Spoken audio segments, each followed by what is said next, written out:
पितृदोष क्या है और इनके लक्षणों का कैसे पता लगता है सर? बार बार बिजनेस खोल रहा है, बंद हो रहा है, या पैसों से रिलेटेड बहुत प्रॉब्लम फेस कर रहा है, तो ये भी क्या एक पितृदोष है? और अगर ये है, क्या सॉल्यूशन है सर इसका? मैं कहूँगा यस 100% है। अब 100% क्यों मैंने कहा, सबकी अपनी अपनी रेमेडी हैं। अगर आप उनका सही सदुपयोग करेंगे तो आपको प्रभाव मिलेगा, कोई नहीं रोक सकता। मेरे पास ऐसे कई लोग हैं, मतलब जिनके पास बड़े बड़े एम्पायर थे तो जीरो हो गए थे, आज वो फिर हीरो है। वो जो कर रहा है वो उल्टा पड़ रहा है।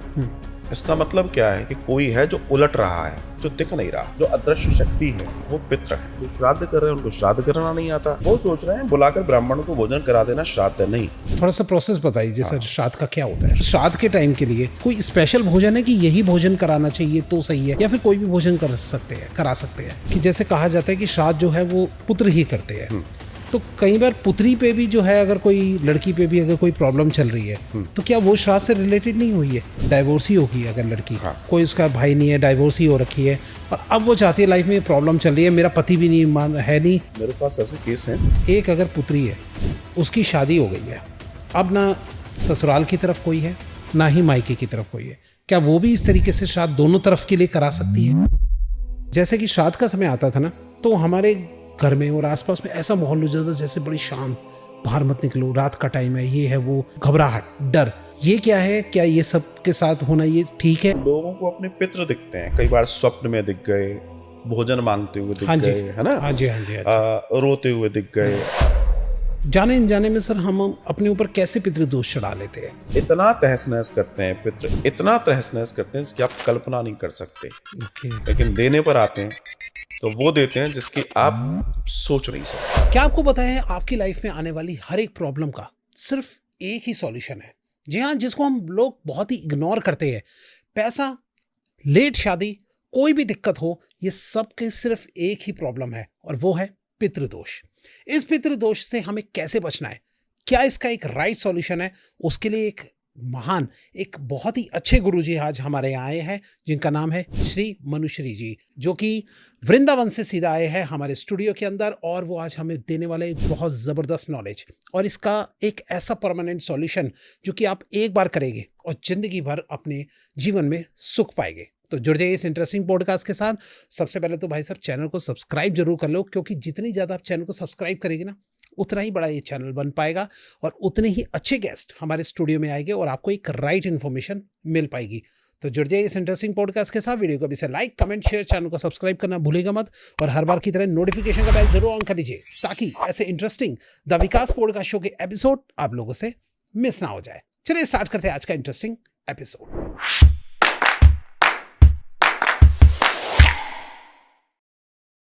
और आज बहुत ही स्पेशल, बहुत ही अच्छे एपिसोड के साथ हम स्टार्टिंग करने वाले और मिलाते हैं आज के हमारे स्पेशल गेस्ट से। नमस्कार सर। श्री राधे। राधे राधे सर, कैसे सर आप? मैं बहुत आनंद से हूँ सर। आज जो फर्स्ट टाइम दर्शक आपको देख रहे हैं, थोड़ा सा पहले आप उनको अपने बारे में कुछ बताइए सर। मैं मनुश्री महाराज वृंदावन से हूँ। मूल रूप से कथा कहना मेरा कार्य है, सभी पुराणों की कथाएं मैं कहता हूँ, और जहाँ मोटिवेशनल स्पीकर के तौर पर मेरी ज़रूरत होती है तो मैं वहाँ भी पहुँचता हूँ। बेसिकली मेरा जो मूल कार्य है, हमारा आश्रम वृंदावन में है, वृद्ध माताओं का आश्रय तैयार कर रहे हैं हम। एक दिव्य गौशाला है जहाँ सेवा कर रहे हैं देसी गौवंश की, और निरंतर साधु संतों का भोजन प्रसादी का, नित्य का दर्शन हमारे यहाँ रहता है। बहुत सारे लोगों के सहयोग से कार्य बहुत अच्छे से चल रहा है। मेरा जो मूल मंत्र है वो ये है कि हमारा जो विज्ञान है, मतलब हमारा जो धर्म है सनातन, उसकी धर्म की, आध्यात्मिकता की और उसके विज्ञान की नॉलेज सबको हो जाए। राइट। इसी रूप में मैं हर कथा को कहता हूँ कि आप अपनी कथाओं को विज्ञान के रूप में भी जानिए, ताकि आपको उस पर गर्व हो सके। इसी में मैं कार्य कर रहा हूँ, निरंतर इसी यात्रा पर निकला हूँ। क्या बात है सर। आज आपसे मिलकर बहुत ही अच्छा लगा सर मुझे, और दर्शक भी आज बहुत ही खुश हो गए। जो हमने पीछे से भी जो बातचीत करी है, तो कुछ नॉलेज ही मिलेगा आप लोगों को जो आज का हमारा पॉडकास्ट है। सर, आज का बहुत ही इंपॉर्टेंट टॉपिक और बहुत ही गंभीर टॉपिक है पितृदोष के ऊपर। थोड़ा सा आप बताइए कि पितृदोष क्या है और इनके लक्षणों का कैसे पता लगता है सर? सबसे बड़ी बात यह है कि आज की तारीख में पितृदोष एक बहुत बड़ी समस्या है, और जिसे हम लोग पितृदोष कहते हैं, इसका जो वास्तविक नाम है वो प्रेत दोष है। प्रेत दोष। क्योंकि जो हमारे पितृ हैं, जिनको हम पितृ कहते हैं, बेसिकली वो जब तक वो प्रेत योनि में है तब तक वो दोष बनेगा, और जितने पुराने होंगे दोष उतना प्रगाढ़ होगा और बड़ी दुर्घटनाएं रहेंगी। तो बात यह आती है कि जब आप पितृदोष की बात करते हैं तो लोग कई बार, अच्छा, इस दोष को समझने वाले लोग कौन हैं? जिनको समस्या होती है तब वो सर्च करते हैं, और जब सारे जगह घूमने के बावजूद उनके सॉल्यूशंस क्लियर नहीं होते हैं, उनको उनकी समस्या समाप्त नहीं होती है, तब उनको कोई जब कहता है कि भाई आपको तो पितृदोष है, फिर वो 2-4 जगह जब आपकी कुंडली दिखाते हैं अपनी, तो उसमें खुल के आता है, क्योंकि कुंडली बोलती है कि आपका पितृदोष आ चुका है। राइट।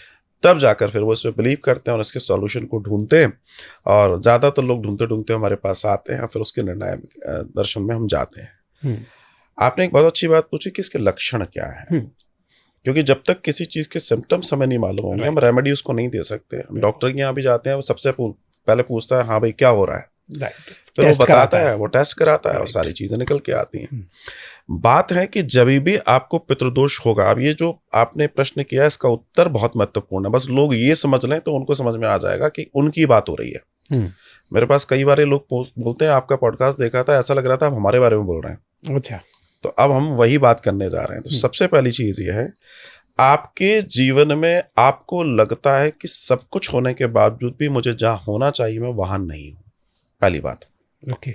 आपके पास बहुत सारी क्षमताएं हैं, आपके पास बहुत सारी योग्यताएं हैं, आपके पास बहुत सारा पैसा है, आपके पास बहुत सारी बैकअप्स हैं, उसके बावजूद भी आप घर बैठे हैं।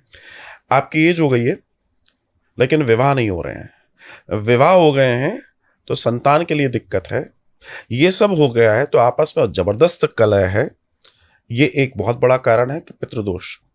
दूसरा, अगर हम घरों की बात करें तो आज घरों में बहुत, देखिए ऐसा नहीं है कि मेरे यहाँ बीमारी है तो पड़ोसी के यहाँ तो नहीं है। पड़ोसी अच्छा जी रहा है, लेकिन मेरे यहाँ पता पड़ा हजारों लाखों रुपए आ रहे हैं और वो बीमारी में चले जा रहे हैं। तो प्रश्न ये कि क्यों चले जा रहे हैं? सही बात। इसका मतलब कोई कारण है। ये एक बड़ा कारण है पितृदोष का। आपके बड़े बड़े व्यापार धीमे धीमे नीचे आ रहे हैं, आपके बड़ी बड़ी चीजें धीरे धीरे बौनी हो रही हैं, आप हर तरीके से अपने कार्यों को कर रहे हैं लेकिन सफलताएं आपको दूर दूर तक दिखाई नहीं देती हैं। आप सुबह से लेकर रात तक औरों से ज्यादा मेहनत करते हैं और ईमानदारी से करते हैं, उसके बावजूद भी आपके प्रमोशन नहीं है। आप सारे कार्य कर रहे हैं लेकिन उसके बावजूद भी आपकी ऊर्जा आपको थकाती है और आप निराशा का जीवन जी रहे हैं। जब भी आप अपने घर में हैं तो आपको ऐसा लगता है कि मुझ में चेतना ही नहीं है, लेकिन जैसे आप अपने घर के बाहर निकलते हैं आप अपने आप को बहुत अच्छा फील करते हैं, आपको लगता है अभी फ्री लग रहा है, और वापस जैसे ही घर के अंदर घुसने की स्थिति आती है, दूर से घर दिख रहा है और आप डल होने लगते हो, और अंदर जाते हैं तो एक गर्माहट सी रहती है। गर्माहट इन द सेंस कि फ्रेशनेस नहीं होती, वो प्रेतों का वास है वहाँ, इसलिए आप अंदर जाकर घर में खुश नहीं रहते हैं। आप घर में जाते ही बिल्कुल शिथिल हो जाते हो, आपका एक्साइटमेंट चले जाता है, आपकी ऊर्जा चली जाती है, और आप क्या कहते हैं, घर के बाहर निकलते से बहुत अच्छा लगता है, भले किसी और के घर में जा रहे हैं वहाँ भी अच्छा लग रहा है, लेकिन आपको आपके घर में अच्छा नहीं लग रहा। तो उसका भी एक बहुत बड़ा कारण है कि पितृदोष है। अगर आपके यहाँ कोई अकाल मृत्यु हुई है और उस अकाल मृत्यु का जो कारण होना चाहिए उन कारणों को आपने पूरा नहीं किया है, आपके यहाँ पितृदोष आएगा। आजकल एक नया रिवाज चल गया है कि कोई मर गया और उसको तीसरे चौथे दिन उसके सारे कर्मकांड कर दिए जाते हैं। ये घोर पितृदोष होता है, क्योंकि हमारे शास्त्रों में इसका कोई दर्शन नहीं है। 12वीं 13वीं जो होगी उसका विधान यही है, क्योंकि आत्मा का वास गरुड़ पुराण के हिसाब से 12 दिन तक आपके घर में रहता ही है। तो किसी की एक लाइफ साइकिल है, उसको आप ब्रेक कैसे कर सकते हैं, और करेंगे तो वो आपको ब्रेक करेगा। तो ये चौथा बोला जाता है सर, तो वो चौथा फिर कुछ नहीं होता? कुछ नहीं, ये तो लोगों का बनाया हुआ है। जिन लोगों ने कहा कि हमें पिताजी क्या मर गए, वो तो मर गए, अच्छी बात है, मरना ही तो था, हमारी दुकान क्यों बंद रहे। ये सारे वो लोग हैं असल में जिनके अंदर संवेदनाएं नहीं है। इसमें तो मैं कई बार कथा में ये कहता हूँ कि दोनों ही कारण हैं। जो चला गया उसने ऐसा जीवन में कोई बहुत बड़ा पुण्य नहीं किया कि उसके औलाद उसके लिए 13 दिन करें, और जो औलाद हैं उनके जीवन में इतना कोई ज्ञान नहीं है कि पिता जिसके वजह से तुम्हारा शरीर है, जिसके वजह से तुम पे सब कुछ है, तुम्हारे पास उसके लिए 13 दिन नहीं है। इस समाज का क्या होगा ये तो देखने की बात है। तो ऐसे बहुत सारे कारण हैं जिन्हें समझना है, जिन्हें जानना है। कुल मिलाकर आपके जीवन में जितनी प्रॉब्लम्स हैं उन सब के पीछे पितृदोष है, चाहे पति पत्नी के बीच की दरार हो, चाहे दूसरे अफेयर्स हो, चाहे दूसरे कोई मामले हो, चाहे आपके द्वारा जघन्य अपराध हो रहे हो, चाहे आप बहुत ज़्यादा नशे में जा रहे हैं, चाहे आप कुछ भी कर रहे हैं, इसके पीछे जब आप जाएंगे तो आपको ओवरऑल तो पितृदोष मिलेगा। निमित्त कौन बनेगा? निमित्त आपके ग्रह बनेंगे, क्योंकि वो प्रभाव आएगा ग्रहों के थ्रू, राइट, ग्रहों के थ्रू आएगा। तो इस तरीके से आपके पूरे जीवन को ब्लॉक कर देते हैं वो, और वो ब्लॉक होना ही आपके जीवन की सबसे बड़ी हार है, क्योंकि आप है तो आपके पास सब कुछ, लेकिन पता पड़ा कि आपका जो आपका एटीएम है उसका पिन कोड खो बैठे हैं और याद भी नहीं है, और आप सिफर खड़े हुए हैं। पितृदोष व्यक्ति को जीरो कर देता है, महलों के व्यक्ति को रोड पे ले आता है, उसकी सारी क्षमताओं को जीरो कर देता है। सच कहूं तो दिखने के लिए इंसान होता है, लेकिन उसके पास कुछ नहीं बचता। अगर समय रहते उसने इसका उपाय नहीं किया तो इसके 3 चरण हैं। अच्छा, इसके 3 चरण हैं, जो मेरा अपना शोध है उसके 3 चरण हैं। पहला, धीमे धीमे लगता है कि चलो काम नहीं बन रहा है, कुछ हो रहा है, ये तो जीवन में चलता रहता है, तो कई बार व्यक्ति कहता है चलो कोई बात नहीं, देखेंगे। राइट। दूसरा चरण ये होता है कि जब आप बहुत बड़े बड़े लॉसेस में जाने लगते हैं, जो मेरे लक्षण बताए हैं, जब आप उन लक्षणों में जाने लगेंगे तो आप कहेंगे मैं सब कुछ कर रहा हूँ लेकिन कुछ नहीं हो रहा। बताओ, ये कुछ भी नहीं करता, ये आगे बढ़ा चला जा रहा है, इसका प्रमोशन हो रहा है, इसका ये हो रहा है, हम बैठे हुए हैं। अब आप इसको सोचिए क्यों बैठे हो।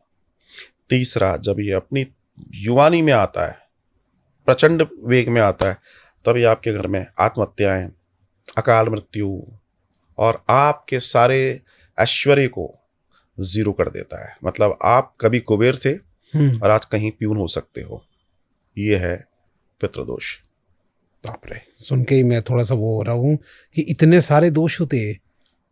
बहुत सारे हैं, मैं तो आपको कुछ बताए हैं। तो मेरा मकसद डराना नहीं है। हाँ।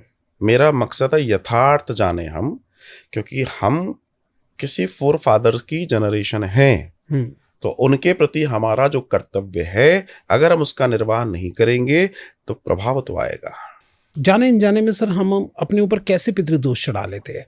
क्या कोई इसके कोई पर्टिकुलर कोई लक्षण, कोई रोजमर्रा के जो हम कोई ऐसा कुछ कर रहे हैं, क्या है सर? आप बताइए थोड़ा। आपके प्रश्न को थोड़ा सा पीछे ले जाऊंगा।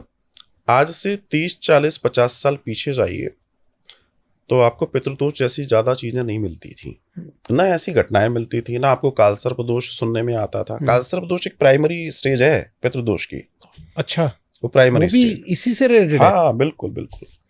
अब बात ये आती है कि उस समय नहीं होता था, आज पता पड़ा। मैं जो मेरे पास कुंडली आती है, हर लगभग हर कुंडली के अंदर मुझे पितृदोष मिलने लगा है। कारण क्या है?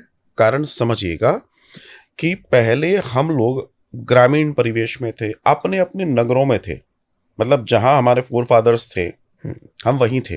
अच्छा। तो हमारे कुल देवी देवताओं की पूजाओं को हम विधिवत कर रहे थे। हमारे पितरों के प्रति जो श्राद्ध कर्म थे, जो शौच कर्म थे, जो आदि आदि कर्म थे, हम विधि विधान से हो रहे थे। आज आप मुझे बताइए कितने लोग हैं आपके जानकारी में जो श्राद्ध में कोशा से अपने पितरों को जल देते हैं? आप समझिएगा मेरी बात को। कितने लोग हैं जो श्राद्ध करते हैं? आप कहेंगे श्राद्ध तो करते हुए देखा तो करते। अच्छी बात है। तो जो लोग श्राद्ध कर रहे हैं, मैं आपको भोजन करा दूं और आपको पानी ना पिलाऊं, गलत है। तो क्या होगा? वो जो अग्नि बनेगी, वो अग्नि क्या करेगी? तो श्राद्ध आप कर रहे हैं, लेकिन आपको जो जल तर्पण करना है वो नहीं कर रहे हैं। आप अब जो जीवन जी रहे हैं वो अमर्यादित जीवन जी रहे हैं। जिनके कुल परंपराओं में कभी शाकाहार के अलावा कोई चीजें नहीं थी, आज वो मांसाहार में जी रहे हैं। तो उनके पितर रोएंगे या हंसेंगे? जिन्होंने इतने पुराने समय से सभ्यता को अपनी बचा के लाया, अपने परिवार की कवरिंग की, आज वो ये देख रहे हैं कि हमारी औलादें कर क्या रही हैं, तो जाहिर सी बात है कि उसका परिणाम बहुत अलग होगा। जो हमारे पूजा पद्धतियां थी, उन पूजा पद्धतियों को, जो परिवारों की बात है, वो परिवार अब वैसे नहीं कर रहे हैं। शहरों में आ गए, बड़े बड़े कल कारखाने हो गए, बड़ी बड़ी कॉलोनी हो गई, बड़े बड़े टावर हो गए, तो जो धर्म था वो नहीं निभा पा रहे। जैसे मान लीजिए पहली रोटी गाय की है, वो एक रोटी आपके घर की अनेक नेगेटिविटीज को बाहर कर देती है। अनेक, एक नहीं। लोग सोचते हैं ये रोटी है, रोटी नहीं है, वो यज्ञ है। क्योंकि गौ माता में 33 कोटि देवताओं का वास है। जब आप एक रोटी गौ माता को देते हैं तो 33 कोटि देवताओं को जा रही है, जिससे आपके बहुत सारी चीजें बैलेंस हो रही हैं। कितने लोग कर रहे हैं? बहुत सारी ऐसी चीजें हैं जिनको हमारे पूर्वज करते आए थे, हम नहीं कर रहे हैं। अब मान लीजिए विवाह हो रहा है, Right. हमारे कुल देवी देवताओं को हमें पूजना है। बहुत सारे लोग हैं जिनको मालूम ही नहीं हमारे कुल देवी देवता कौन है। और कुल देवी देवता कौन होते हैं? जब कुल बने थे, जब कुल परंपरा, हमारी वैदिक एज की बात कर रहा हूं, तो उसके लिए देवता नियुक्त किए गए थे कि आप इस कुल की रक्षा करेंगे। अच्छा। इसलिए उन देवताओं को पूजा जाता है। जैसे हमारा कोई प्रोटेक्टर है ना, पीछे से चला आ रहा है जो हमें प्रोटेक्ट कर रहा है। अब हमने उसके बाड़ को तोड़ के बाहर निकल गए, तो वो कहेगा ठीक है आप जानो, आपका काम जाने। राइट। तो हमने वहां पर एक बड़ी गलती तो कर ही दी। अब हम प्रोटेक्ट भी नहीं है, इसलिए हमारे ऊपर दूसरी चीजें हावी हो जाती हैं। इसी तरीके से हमारे पितृ हैं, हमारे पितरों के प्रति जो श्राद्ध कर्म होने चाहिए, जो जल तर्पण होना चाहिए, जो अमावस्या आदि तिथियां जो भी होती हैं, जब जब जो निकालना है वो निकालना चाहिए। कितने लोग निकाल रहे हैं? फिर एक नई चीज आप देखने को मिलेगी, पता पड़ा श्राद्ध है, किसी ने कहा हमारे यहाँ श्राद्ध है लेकिन पंडित जी नहीं मिल रहे, हाँ। हम भोजन किसको कराएं? तो उन्होंने क्या किया, पैकेट लिया, बनाया, कहीं से मंगाया, बनाया भी क्या, कहीं से मंगाया और जाके किसी झोपड़पट्टी में दिया है। हाँ, कि किसी गरीब को खिला दिया। किसी गरीब को भोजन कराना बिल्कुल अपराध नहीं है, लेकिन जो भोजन श्राद्ध का है वो अगर सही बॉक्स में नहीं जाएगा तो चिट्ठी वहां नहीं पहुंचेगी जहां पहुंचनी है। अच्छा। क्योंकि वो श्राद्ध का भोजन हजम करने का सामर्थ्य भी तो हो, बिना उसके तो होगा नहीं। अच्छा, अब कई लोग श्राद्ध कर रहे हैं, लेकिन जो श्राद्ध कर रहे हैं उनको श्राद्ध करना नहीं आता। वो सोच रहे हैं बुलाकर ब्राह्मण को भोजन करा देना श्राद्ध है। नहीं, ब्राह्मण भोजन करता है 6वें नंबर पे। अच्छा। जी हाँ, थोड़ा सा प्रोसेस बताइए जैसे श्राद्ध का क्या होता है? श्राद्ध क्या होता है जी, कैसे किया जाता है? हमारे यहाँ श्राद्ध को श्रद्धा से निकला है शब्द। श्राद्ध इति श्रद्धा, श्रद्धा इति शास्त्र। अपने पितरों के प्रति जो श्रद्धा अर्पित करने का त्योहार है उसे श्राद्ध पक्ष कहते हैं। हमारे यहाँ रोज त्योहार हैं, लेकिन आप जानते हैं कि हमारे 365 दिन में सबसे बड़ा त्योहार कौन सा है? कौन सा? श्राद्ध पक्ष, जो 16 दिन चलता है, वो सबसे बड़ा है। सबसे बड़ा है। आप बताइए, उसके नीचे नवरात्र है। सही कह रहे हैं, 9 दिन का। हाँ, सबसे बड़ा त्योहार अगर देखें तो वो श्राद्ध पक्ष है, जहां हमें श्रद्धा से रहना है, जहां हमें संयमित होकर रहना है, जहां हमें बहुत सारी चीजों का निर्वाह करना है। कितने लोग हैं, पहले हम सुनते थे कि श्राद्ध पक्ष में नई चीजों का नहीं करना है, ये नहीं करना है, वो क्यों कहा जाता था? क्योंकि हम किसी के प्रति श्रद्धा, हम किसी के प्रति गमगीन है, किसी को याद कर रहे हैं। अब कई लोग क्या कहते हैं, अरे पितृ हमें वो थोड़ी करेंगे। मैं उसका जवाब दूंगा कि अगर खरीदेंगे तो क्या करेंगे, इसकी भी बात करेंगे हम जी। आप ने पूछा श्राद्ध, तो श्राद्ध में हमारे यहाँ पूर्णिमा से लेके अमावस्या तक ही लोग जो जीवन मरण का दर्शन है वो पूर्णिमा और अमावस्या का होता है। ओके। तो पूर्णिमा, प्रतिपदा, द्वितीया, तृतीया, चतुर्थी, पंचमी, षष्ठी, सप्तमी, अष्टमी, नवमी, 10वीं, 11वीं, 12वीं, 13वीं, 14वीं और 15वीं, मतलब अमावस्या। ओके। तो टोटल 15 ये और एक पूर्णिमा मिला के हो गए 16 दिन। 16 दिन में ही गमन है, 16 दिन में ही आगमन है। अच्छा, इसलिए श्राद्ध 16 दिन का होता है। तो अब बात यह आती है कि आपके यहाँ मान लीजिए श्राद्ध है, तो श्राद्ध की विधि क्या है? जब आप भोजन बनाएंगे तो भोजन जो प्रसादी बनेगी आपकी वो बहुत शुचिता से बननी चाहिए। अब इसके बाद सबसे पहला भोग लगता है अग्नि को। अच्छा, अग्नि को? अग्नि को तो जो पुराने लोग हैं आज भी वो देसी गौ माता के कंडे को लेंगे, उसको गैस पे गर्म करेंगे, चूल्हे पे गर्म करेंगे, उसको रखेंगे। तो जो भोजन बना उसकी थाली जो लगी है थोड़ा थोड़ा थोड़ा निकालेंगे, अग्नि पे रख के होम लगाएंगे, उसको जल देंगे।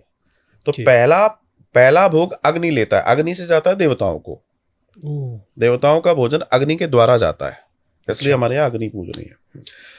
दूसरा गौ माता को, तीसरा पक्षियों को जाता है ना, हम लोग छोड़ने जाते हैं जी।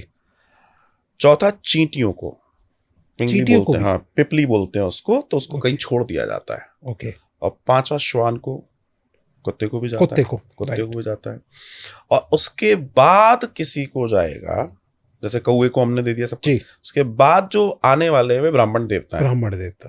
पहले ये पूरी प्रोसेस होगी, इसके बाद जब ब्राह्मण खाएंगे और वो भी बहुत तृप्तता से पाएंगे। अच्छा, बहुत तृप्तता से उसकी एक विधि है कि उनको कैसे निमंत्रण करना है, उनको बुलाइए, आदर से बैठालिए और जिनके निमित्त आप कर रहे हैं उनका ध्यान कीजिए और फिर प्रेम से उनको पवाइए। पवाने के बाद जिस जगह बैठे हैं उसी जगह तिलक करना है। अच्छा, ब्राह्मण, साधु, संत, सन्यासियों को कभी भी किसी को भोजन करा रहे हैं, वैसे कभी भी किसी को करा रहे हैं, अपने मानदानों को भी करा रहे हैं, जिस जगह भोजन कराया उसी जगह तिलक कर देना चाहिए। क्योंकि उस वो जगह सिद्ध है, वहां वो तृप्त है, वहां वो आनंद में, अभी उसने प्रसादी ली है तो उसका चित्त बड़ा प्रसन्न है और वो आशीर्वाद आपके लिए और दिव्य होने वाला है। ओके। कई लोग क्या सोचते हैं, भोजन कर लिया, आइए बैठिए, फिर थोड़ी देर बाद जा रहे हैं, अब हम तिलक कर देते हैं। नॉर्मली ऐसा होता है, पर ये गलत है।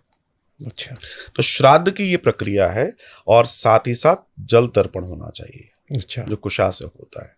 अगर आप ये फॉलो कर रहे हैं तो आपके पितरों को कोई समस्या नहीं है, लेकिन जो नहीं कर रहे हैं उनके सामने समस्याएं खड़ी हैं जी। और ऐसी वैसी समस्याएं नहीं खड़ी हैं, इतनी समस्याएं खड़ी हैं जिसकी आप कल्पना नहीं कर सकते। जल तर्पण आपने बताया, थोड़ा सा प्रोसेस बताइए कि किस तरीके से जल तर्पण किया जाए। आपने देखा होगा कि कुशा होती है, कुशा, उस कुशा से थाली में जल भर के सूर्य नारायण को साक्षी जान के अपने पितरों के नाम से तर्पण किया जाता है। उसकी पूरी विधि देखेंगे, जहां भी होता है, गूगल पे भी बहुत अच्छे से विधि, एक लंबा प्रोसेस है। ओके, करीब 20-1 मिनट में ये कार्य हो जाता है। अच्छा, 20 मिनट लगते हैं और इसमें? देवताओं को, पितरों को, खासतौर से हमारे पितृ देवता है, उनको सबसे ज्यादा प्रसन्नता इससे होती है, जल तर्पण से सबसे ज्यादा।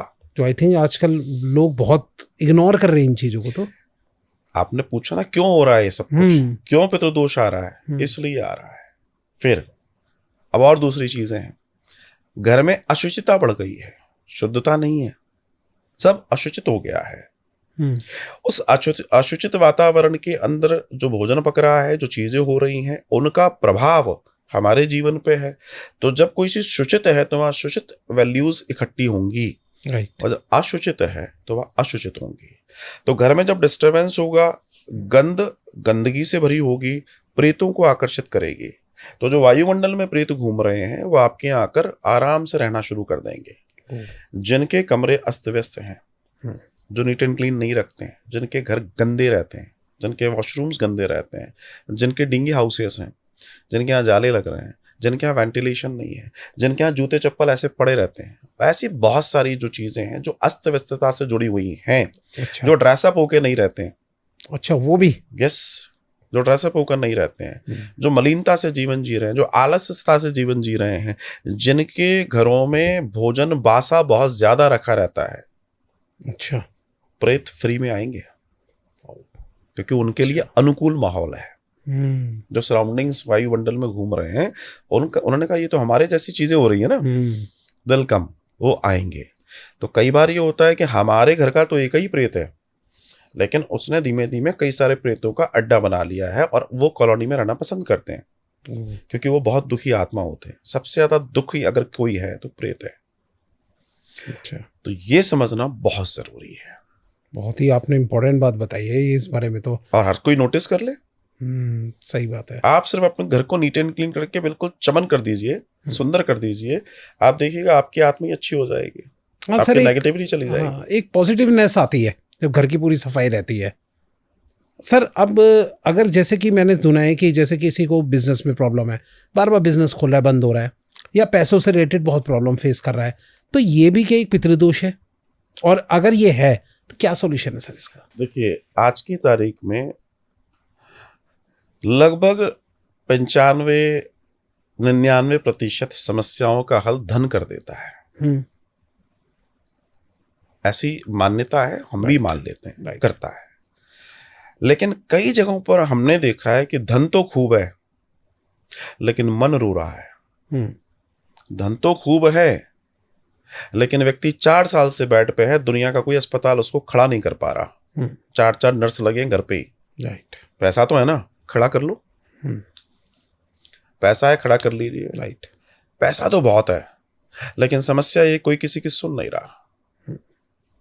जो कमा रहा है वो बेचारा अपने ऊपर 1 पैसा खर्च नहीं कर पा रहा, बाकी घर के दूसरे लोग लाखों रुपए पर डे खर्च कर रहे हैं। आप सोचिए कितना बड़ा दुर्भाग्य हो सकता है। लेकिन आपने यहाँ एक बात जो कही कि पैसों से जो परेशान हैं, जिनको घाटे हो रहे हैं, जिनकी कई बार बड़े बड़े बिजनेस बंद हो रहे हैं, फैक्ट्रीज डाउन हो रही हैं, क्या इनके पीछे भी पितृदोष है? मैं कहूँगा यस, 100% है। 100%। अब 100% क्यों मैंने कहा? इस लेवल के व्यक्ति ने कौन से उपाय नहीं करे होंगे? हाँ, सही बात है। जो बार बार जिनका बिजनेस भाई सबसे पहले वो उनके पास क्या होगा, जो सलाह देंगे, नहीं तुम अपने बिजनेस को ऐसा कर लो, तुम अपने बिजनेस को ऐसा कर लो, ठीक है। उसके बाद क्या किया होगा उसने वास्तुशास्त्री को पकड़ा होगा, उसने कहा होगा टेबल यहाँ कर दो, यहाँ कर दो, ये कर दो। उस बेचारे ने वो भी किया होगा। ऐसा नहीं कि वास्तुशास्त्र गलत है, राइट, लेकिन आपका समय अगर गलत है तो कोई चीज सही काम नहीं करेगी। तो उसने बेचारे ने सब किया होगा। वो जो कर रहा है वो उल्टा पड़ रहा है। इसका मतलब क्या है कि कोई है जो उलट रहा है, जो दिख नहीं रहा, राइट। जो अदृश्य शक्ति है वो पितृ है, क्योंकि उसने इस पूरी यात्रा में सिर्फ अपने लिए जीना अगर सीख लिया होगा तो उसके साथ ये हो रहा होगा। और पितृ रो रहे होंगे, तूने हमें मुक्त किया नहीं, हमारे लिए तूने श्रद्धा से कुछ किया नहीं, हमारे को गया जी में पिंडदान कराया नहीं, हमारे लिए तूने भागवत कथा सुनाई नहीं, तूने इतने बड़े बड़े यश कर लिए और हमको तू बेवकूफ समझ रहा है। हमारी यात्रा निवृत्ति का कार्य पुत्र है। पुत्र कौन है? वो जो अपने पितरों के कल्याण के लिए श्राद्ध कर्म करता है, जल तर्पण करता है, सब देता है और अपने सारे रिचुअल्स निभाता है। इति पुत्र, वो पुत्र है। ओके। मैं कई बार लोगों से कहता हूं कि हम जो ये अनुष्ठान करते हैं, जैसे इस बार मेरा अनुष्ठान श्राद्ध पक्ष में 7 सितंबर से आरंभ होगा और 21 सितंबर अमावस्या तक होगा। अच्छा। जिसको पितृमोक्ष अमावस्या कहते हैं। और इन 16 दिन में गया जी में ही रहता हूँ, हर वर्ष रहता हूँ। मेरी 2 भागवत कथा होती हैं और सारे जो लोग भी आते हैं, मैं सबसे कहता हूँ भैया नहीं याद है, कुछ भी नहीं है ना, 16 दिन का कर लो, कम से कम 2-3 जनरेशन आपकी सेफ हो जाएंगी। आप अपने लिए कर पाओ नहीं कर पाओ, लोग कहते हैं हम पे समय नहीं है। मैं उनसे एक चीज पूछता हूँ, आपको अपने बच्चों के लिए समय नहीं है? उनके बच्चों के लिए समय नहीं है? आप अपने बच्चों को वसीयत में क्या देना चाहते हो? दुख? तो कोई दिक्कत नहीं है, फिर समय मत निकालो। लेकिन अगर आप चाहते हो कि हमारे साथ साथ ये भी परेशान ना हो, इनका जीवन भी बन जाए, तो आपको ये दिन निकालने चाहिए। जीवन में एक ही बार तो निकालने हैं। अच्छा, जीवन में एक बार ही निकालना है। कम से कम 2-3 पीढ़ियों को फ्री कर जाओ, वो गए नहीं गए, लेकिन आप तो अपने पितरों की निमित्तता को करो। आपके 3 पीढ़ियां ऊपर होती हैं। जैसे कोई व्यक्ति जो कर रहा है, उसके पिताजी, उनके पिताजी और उनके पिताजी, 3 पीढ़ों के पितृ होते हैं। अब सबसे खास बात यह है कि व्यक्ति इसको सोच नहीं पाता है। हालांकि मैंने इतनी विधाएं कर रखी हैं कि अगर कोई व्यक्ति 16 दिन नहीं आ पा रहा है, होता है, मैं उससे कहता हूं अपने गरिमा में बिल्कुल क्लियर कर लेना, झूठ मत बोलना, क्योंकि मेरे से बोल सकते हो, वो पितृ तो आपको देख ही रहे हैं लालसा से। सही बात है। तो वास्तव में तुम नहीं आ सकते हो तो फिर सॉल्यूशन है। फिर आपके निमित्त हम संकल्प टेलीफोन पे लेते हैं, फिर हम क्या करते हैं, ब्राह्मण नियुक्त करते हैं। अच्छा। जो उनसे संकल्प लेकर उनके बिहाफ पे वहां पूजाएं करते हैं। ऑनलाइन ही, मतलब बात करके उनसे हो जाता है? हाँ, फोन पे हो जाता है। संकल्प तो आप कैसे भी दे सकते हैं, किसी भी, शास्त्रीय दर्शन है। ओके, शास्त्रीय दर्शन है। नारद जी ने यमुना के किनारे वृंदावन में भक्ति ज्ञान वैराग को पीड़ित पाया। अच्छा। सभी शास्त्र आदि सुनाए, उनको फर्क नहीं पड़ा। बाद में सनकादिकों ने कहा कि नारद, इनका कल्याण इस कलयुग के प्रभाव से बचाने के लिए सिर्फ भागवत महापुराण से होगा। अच्छा।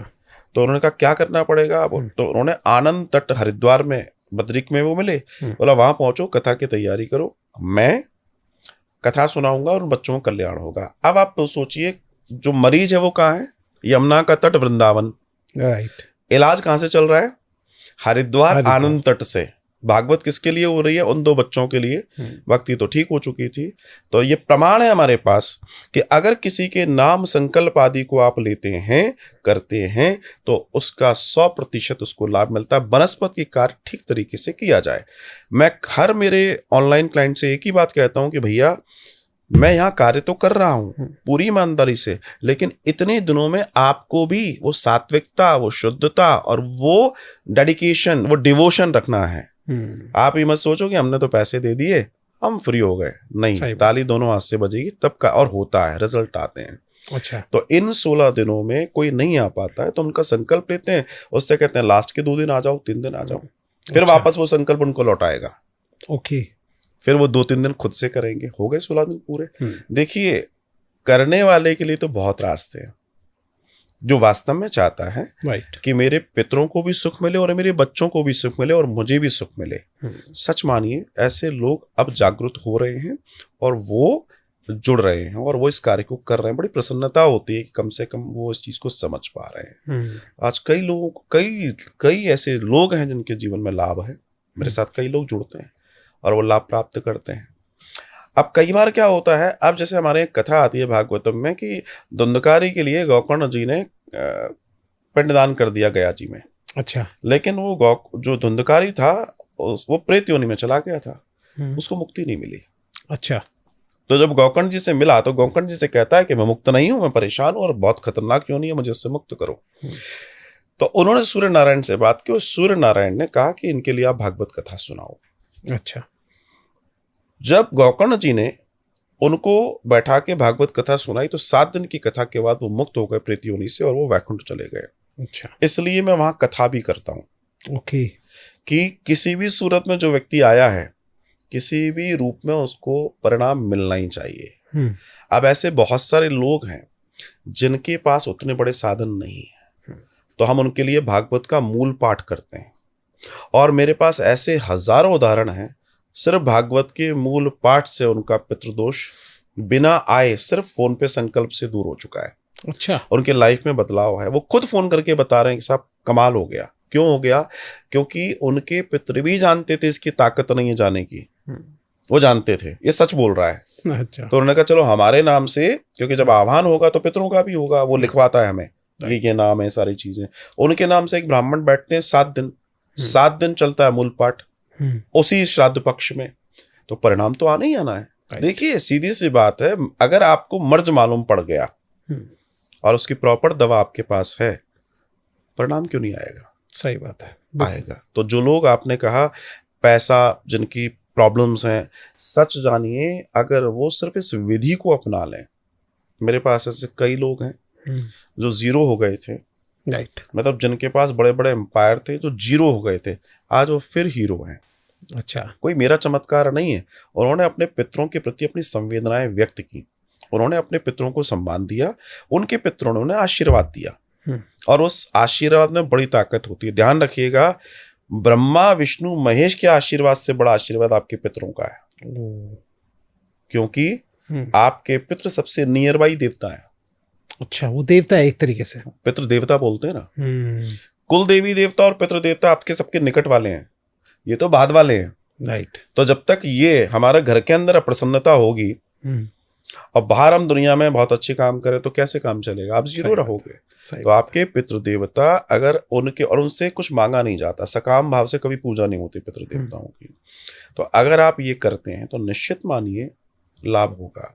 ऐसे कई लोग हैं जो पितरों की पूजाएं करते हैं, हाँ, जिन्होंने पितरों को स्थान दे रखा है, चबूतरे बना रखे, फोटो लगा रखी है घर पे, मतलब पितृ देवता के नाम से बहुत सारे पितरी बना रखी है, एक पत्थर है उसको पितृ के रूप में पूज रहे हैं, ऐसे बहुत सारे लोग हैं। तो प्रश्न ये है कि क्या ये सही है? ये 100% गलत है। गलत है? गलत है। ओके। क्योंकि आप जब उनकी पूजा करेंगे तो आप कुछ मांगेंगे, और आप मांगेंगे तो भगवान श्री कृष्ण ने गीता में कहा है कि जो लोग भी इस तरह की सकाम भाव से पूजा करते हैं पितरों की, वो प्रेत और पितृ ही बनते हैं और उनके जीवन में दुख हमेशा मिलेंगे। अच्छा, वो क्या सोच रहे हैं, हमने उनसे मांगा हमें मिल गया, चलो तत्कालिक तो मिल गया, लेकिन दीर्घकालीन समय में आत्मा मुक्त होने के लिए या बंधने के लिए? मुक्त होने के लिए। राइट। ये तो हम जानते हैं ना। जी। हमने क्या करा, उसको बांध के बैठा दिया कि हमारे कुल को देखो, हम कुछ नहीं करें लेकिन तुम हमें बना के देते रहो। कब तक करेगा? सही बात। एक समय के बाद वो उन पे उल्टा पड़ेगा, हावी पड़ेगा और परिणाम बहुत दुखद होंगे, और हो रहे हैं। मैंने कई लोगों को जो कर रखे थे फिर उनको विसर्जन करवाया, आज वो खुशी की जिंदगी जी रहे हैं। पता पड़ा खेत में स्थान दे दिया, किसी ने कहीं दे दिया। ये चल रहा है। ये क्यों चल रहा है? ये सिर्फ लालच से चल रहा है, अज्ञान से चल रहा है। और कुछ तथाकथित ऐसे लोग हैं जिनको लगता है कि इस बहाने ग्रामीण अंचल में हम कुछ पैसा बनाते रहेंगे, इनको बेवकूफ बनाते रहेंगे। मतलब कहने का मतलब है कि जब पितृ की हम पूजा मतलब श्राद्ध करते हैं तो उस टाइम में हमें कुछ भी नहीं मांगना चाहिए, उस समय सिर्फ आशीर्वाद, सिर्फ आशीर्वाद। आपका आशीर्वाद हम पे बना रहे। शायद गलती से ये मैं भी भूल कर रहा था आज तक। सकाम भाव से, सकाम भाव से कभी भी पितरों से नहीं मांगा जाता। ये मैं नहीं कह रहा, गीता कह रही है, भगवान श्री कृष्ण कह रहे हैं। ओके। कभी नहीं मांगा जाता। आप उनकी सेवा कीजिए, आप उनके लिए जो कर सकते हैं कीजिए, है ना। लेकिन आपको स्पेशली अपने लिए कुछ नहीं मांगना कि मुझे ये चाहिए, मुझे बंगला चाहिए, मुझे ये चाहिए। उसके बहुत सारे कारण हैं, उसके लॉजिक समझिए जी। जो प्रेत योनि में, जो पितृ योनि में और जो आपका है, उसकी संवेदनाएं आपके प्रति बहुत अच्छी होंगी जी। आपने थोड़ा सा उनके लिए अच्छा कर दिया तो वो कहेंगे ठीक है, इसको ये जरूरत है, दे दो। लेकिन वो कभी भी वो जरूरतें वो पूरी करते समय ये नहीं देखते कि इससे इसका भला होगा या बुरा होगा। बुरा भी हो सकता है उससे। 100% होता है। अब आप कहेंगे 100% में क्यों कह रहा हूं? हाँ। क्योंकि ज्यादातर बुरा ही होता है। क्योंकि देवता, जब हम ईश्वर से कुछ मांगते हैं तो ईश्वर भी एकदम नहीं देता, लेकिन भूत से मांगिए आप तुरंत देगा। हाँ, ये मैंने सुना है। तुरंत देगा। आपने सुना होगा फला फला चबूतरा है, वहां एक भूत है, वहां एक सिगरेट जलाकर आते हैं, बीड़ी रख के आते हैं, काम हो जाता है। समझिएगा मेरी बात को, मैं उदाहरण जो दे रहा हूं मगर प्रैक्टिकल उदाहरण है। क्यों हो रहा है? सोचिए, जो एक आत्मा सिर्फ इतनी सी पदार्थ के ऊपर, वो भी उसके वश में है, तभी तो वो उसकी डिमांड है, वो उसके बस में। और तुमने उनसे कहा कि साहब मुझे साइकिल दिलवा दो, मोटरसाइकिल दिलवा दो, पता पड़ा आप उससे गए, एक्सीडेंट हो गया। लेकिन ईश्वर का आपको कब देगा? ईश्वर तब देगा जब आप लायक होंगे। तब तक ईश्वर नहीं देगा। या आप उस लायक जब तक होते नहीं है तब तक वो वेट करवाएगा, आपको मजबूत बनाएगा, फिर वो देगा। ईश्वर में और भूतों में, प्रेतों में यह अंतर है। इसलिए ईश्वर श्रेष्ठ है। इसलिए ईश्वर श्रेष्ठ है। आज से ही मुझे भी अपने पितृ से मांगना बंद करना पड़ेगा। मैं कई बार भूल चूक से मांगता था। आशीर्वाद मांगिए। आशीर्वाद बड़ा बली होता है। राइट, बहुत बली होता है, तो इसे समझना बहुत जरूरी है। अच्छा, एक ना मेरे दिमाग में ये बात जब आ रही है तो एक थोड़ी सी थिंकिंग आ रही है। मे भी हो सकता है कि ये मैं व्यूअर से भी रिलेट कर रहा हूँ कि जैसे कि श्राद्ध का समय आता था ना, तो हमारे घर में और आसपास में ऐसा माहौल हो जाता था जैसे बड़ी शांत, बाहर मत निकलो, रात का टाइम है, ये है वो, श्राद्ध का टाइम चल रहा है, ये मत करो, घबराहट, डर। ये क्या है? क्या ये सब के साथ होना ये ठीक है, गलत है, क्या है ये सब? जो हमारे ये आप प्राचीन समय, पुराने समय की बात कर रहे हैं। आज भी करता हूँ, अभी भी मैं आज भी जिन लोगों के या जो लोग कुटुंब प्रणाली में चल रहे हैं वो आज भी इस चीज को, बाकी आजकल जो निकल गए वो तो कहते हैं जी हम नहीं मानते। अब देखिए, श्राद्ध पक्ष, जैसे मैं ये जो अनुष्ठान करता हूँ, तर्पण कराता हूँ, पिंडदान कराता हूँ, मेरी पूरी व्यवस्था होती है। मेरा खुद का पूरा होटल बुक करता हूँ, सभी लोग जो भी आते हैं एयर कंडीशन रूम मिलते हैं, पूजन सामग्री सब मैं खुद अरेंज कराता हूँ। वो तो बस आए और पीस होकर पूजा करें और कथा सुने। मैं पूरी व्यवस्था एक लग्जरी लेवल पे करके चलता हूँ। तो उसी समय क्यों कराता हूँ? उसका कारण ये होता है कि उस समय हमारे जितनी सोल्स हैं, जितने पितृ हैं, वो स्वयं भूमि पर आते हैं। अच्छा, स्वयं भूमि पर आते हैं। इसलिए आप अब इस बार अभी नहीं किया हो तो आप करना। ये जब श्राद्ध पक्ष आएगा तो श्राद्ध पक्ष 21 तारीख को विश्राम हो जाएगा, 22 तारीख से नवरात्रि लग जाएगी। राइट, ठीक है। आप 21 तारीख तक देखना, माहौल गर्म रहेगा, गर्मी रहेगी प्रकृति में। अच्छा, और 22 तारीख से आप देखना ऐसे मौसम मीठा होना शुरू हो जाएगा, क्योंकि गर्मी छटेगी, मौसम अनुकूल होगा, आपको अच्छा लगेगा, एकदम चेंज मिलेगा। और 21 तारीख तक देखना आपको पूरी प्रकृति गर्म मिलेगी आपको भारत में। क्यों? इस कमरे के अंदर हम लोग बैठे हैं, अभी 2-3 लोग बैठे हैं, एयर कंडीशन अच्छा काम कर रहा है। अभी 25 लोग बैठा दीजिए, काम करना बंद हो जाएगा। क्यों? क्योंकि उनकी एनर्जी काम कर रही है। तो जो इतने लोग आए हैं उनकी पूरी ऊर्जा वायुमंडल में होती है। तो आपसे जो कहा जाता है कि थोड़ा सावधानी रखो रात्रि में इसके, क्योंकि सबके पितृ आए हैं। अब कोई पितृ परेशानी में आया है, किसी को कुछ लगा और आपको पसंद आ गया, आप उसको, तो वो पता पड़ा आपके साथ ही चला आया और ये आदमी सही हो सकता है, इससे हमारा कल्याण हो जाए। अच्छा। क्योंकि कई ऐसे भी तो पितृ हैं, प्रेत हैं, जो भिखारी था, सही बात है ना, जो मर गया, जिसका कोई नहीं था, पता पड़ा अस्पताल में कोई लेने ही नहीं आया उसको, वो मर गया, अब वो प्रेत बना। अब वो क्या ढूंढ रहा है? वो ये ढूंढ रहा है कि मुझे कोई ऐसा व्यक्ति मिल जाए जो मेरे को ताड़ दे। सही बात है। गोरखपुर प्रेस के संस्थापक पूज्य हनुमान प्रसाद जी पोद्दार का नाम आपने सुना होगा। उन्होंने गोरखपुर प्रेस की स्थापना की और आज दुनिया तक उन्होंने जो साहित्य पहुंचाया है, बहुत बड़े संत की बात है, इतना बड़ा कार्य उन्होंने जगत में कर दिया। वे नाम जप करते थे, भगवान का नाम निरंतर लेते थे। ये कथा मैं कई बार कह चुका हूं, बच्चों की प्रश्न निकला है तो आपके व्यूअर्स को भी सिर्फ इस एक संवाद से बहुत सारी चीजें समझ में आने वाली हैं। हनुमान प्रसाद जी लिखते हैं कि मेरी उम्र युवानी की ही थी और मैं भगवान का भजन कर रहा था, नाम जप करते हुए मुंबई में समुद्र के किनारे आराम से बैठा था। भीड़ भाड़ थी नहीं, बड़े आराम से बैठा था। लिखा हुआ है उनके उसमें। अच्छा। तो मेरी दृष्टि मेरे सामने पड़ी, एक व्यक्ति आकर खड़ा हो गया। अच्छी खासी उसकी बहुत हाइट थी, तो मैंने एक दो बार देखा, क्योंकि इतनी लंबी हाइट होती नहीं है अक्सर। 7-1 फुट का वो दिखाई दे रहा था। अच्छा। तो उन्होंने ऐसे ही देखा। हनुमान प्रसाद पूज्यार जी अपना नाम जप में लग गए। एक दिन बीत गया, दूसरे दिन फिर ऐसा ही हुआ। वो व्यक्ति सामने आके फिर खड़ा हो गया। हनुमान प्रसाद जी ने और देखा, वो व्यक्ति उन्हीं को देख रहा है। अच्छा, पितरों की एक आदत होती है, प्रेतों की एक आदत होती है कि प्रेत को जब तक आप नहीं छेड़ेंगे वो आपका कुछ नहीं करेगा। ओके। अगर वो सामने खड़ा है, आपने कोई एक्शन किया तो वो रिएक्शन करेगा, अदरवाइज नहीं करेगा। किस तरीके का एक्शन? कोई भी करोगे आप। अच्छा।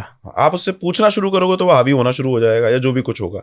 लेकिन अगर वो सामने हो, आप चुपचाप निकल जाइए, वो आपको कुछ नहीं छेड़ेगा। ओके। आपके सामने भी आ जाए फिर ऐसे निकल जाओ।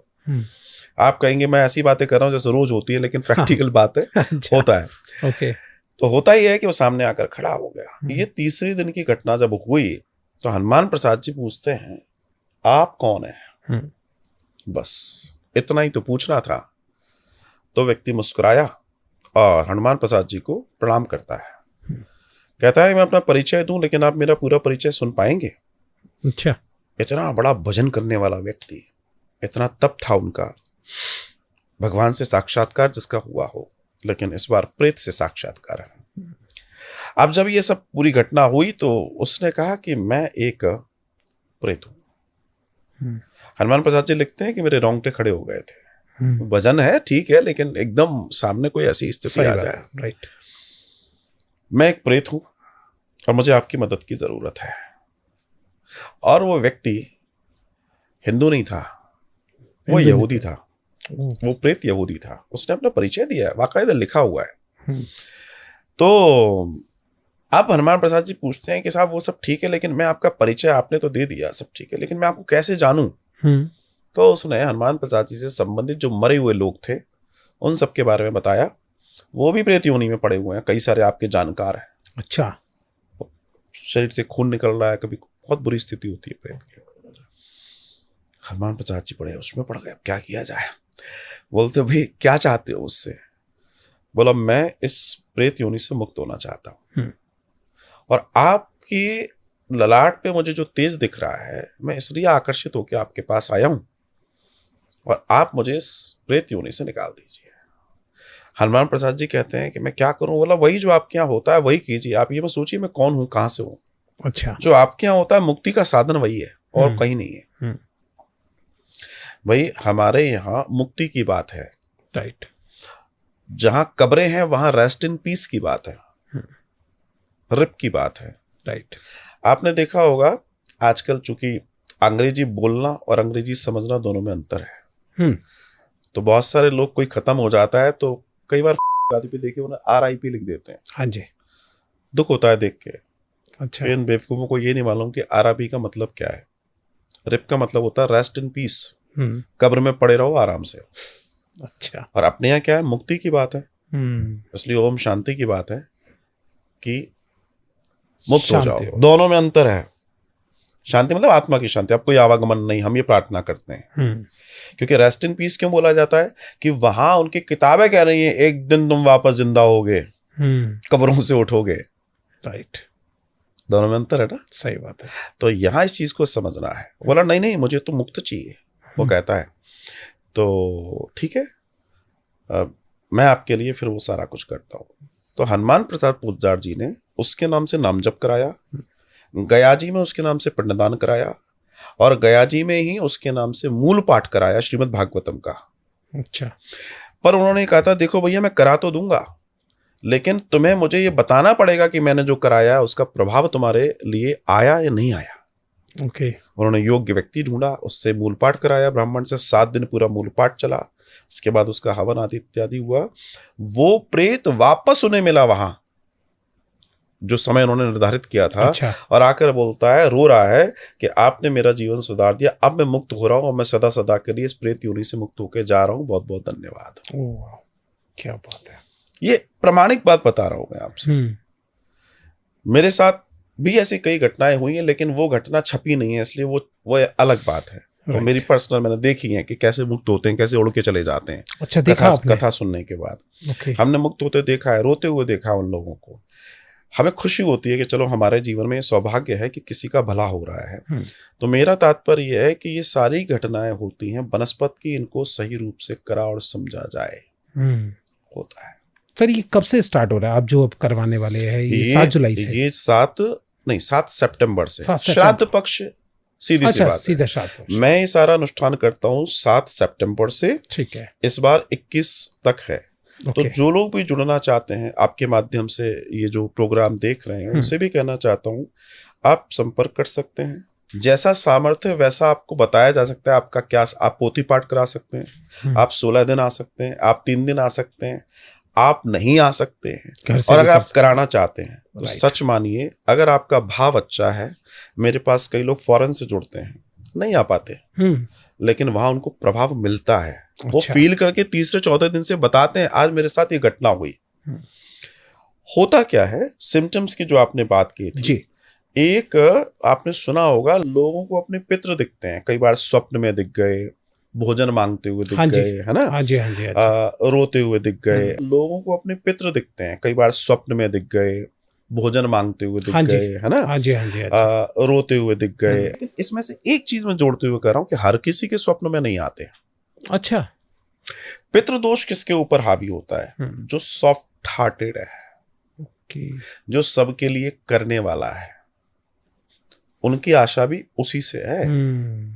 ओके। हाँ, जो बड़ा है, ये बिल्कुल छोटा है, या इनमें से जो भी नेक है, मान लो पता पड़ा 4 भाई हैं, जो सबसे ज्यादा नेक होगा उनसे ही मांगेंगे। फिर तो दोष उसी के ऊपर आएगा, दोष भी उसी के ऊपर आएगा, परेशान भी बेचारा वो होगा। क्यों? क्योंकि उनको मालूम है यही कर सकता है। ओके। अब वो कह तो सकते नहीं है, तो वो एक्टिविटी करते हैं। अच्छा। अब कोई नहीं सुन रहा तो वो क्या करेगा? कुर्सी पटक देगा, भैया देख लो, समझ लो। उसके पास, बेचारे के पास पांचभूत शरीर नहीं है। सही बात है, आप समझिए। तो वो क्या करते हैं, वो स्वप्न देते हैं। अच्छा। स्वप्नों के प्रकार हैं, हर स्वप्न अच्छा नहीं होता, हर स्वप्न बुरा नहीं होता। तो जो भी स्वप्न आपको मिल रहा है, अगर उन स्वप्नों में आपके पितृ देवता, आपके जो भी पितृ हैं, मुस्कुराते हुए, सुंदर कपड़ों में, बगीचे में, आसमान में, अच्छे रूप में जब भी दिखाई दे रहे हैं, आप निश्चिंत हो जाइए, आपके पितृ प्रसन्न हैं। लेकिन अगर आपके पितृ देवता रोटी मांगते हुए, भोजन मांगते हुए, बेटा अचार दे दे, ऐसे इस टाइप से गंदे कपड़ों में हैं, खून से लथपथ हैं, बीमार हैं, रो रहे हैं, चिंगाड़ रहे हैं, भयानक शक्ल में दिखाई दे रहे हैं, आप समझ लीजिए आपको उनके लिए कुछ करना है, अदरवाइज समस्या बढ़ने वाली है। पितृ कई बार स्वयं बताते हैं कि हम परेशान हैं, भाई हमारे लिए करो। राइट। वो स्वयं कह रहे हैं, क्योंकि अब वो नहीं सहन कर पा रहे, क्योंकि प्रेत योनि, मैंने कहा, बहुत दर्दनाक मामला है। तो वो स्वयं आकर बताते हैं। ऐसे लोगों को चाहिए तत्काल प्रभाव से उनके निराकरण के लिए सारे कार्य करें। सबसे पहली चीज, कुछ नहीं कर सकते, मूल पाठ करवाइए। हमारे यहाँ वृंदावन में साल भर में सैकड़ों मूल पाठ होते हैं। स्पेशली इन दिनों में तो मेरे यहाँ बहुत मूल पाठ होते हैं। मेरे यहाँ सैकड़ों ब्राह्मण बैठते हैं जो ये कार्य उस समय कर रहे होते हैं। अच्छा। आप एक चीज समझ लीजिएगा, सबके अपनी अपनी रेमेडी हैं। अगर आप उनका सही सदुपयोग करेंगे तो आपको प्रभाव मिलेगा, कोई नहीं रोक सकता। तो ऐसे में उन पितरों के कल्याण के लिए तुरंत आपको करना चाहिए। क्यों? प्रेतों का भोजन क्या है? प्रेतों का भोजन है रक्त। किसका रक्त? अपनी ही संतानों का। गरुड़ पुराण कह रहा है। अच्छा। कि जब पितरों की तृप्ति नहीं होती है तो वो अपने ही पुत्र प्रपोत्रों का रक्तपान आरंभ कर देते हैं। My God. तो जो आप जो डैमेजेस की बात कर रहे हैं ना, वो डैमेजेस वही हैं। ओके। वही है।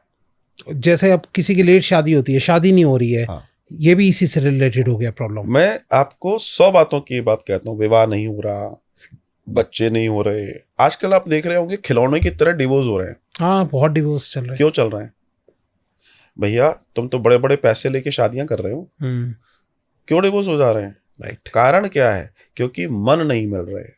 तो मन पे अधिकार किसने कर लिया है? मन पे किसी का अधिकार हो गया होगा। राइट।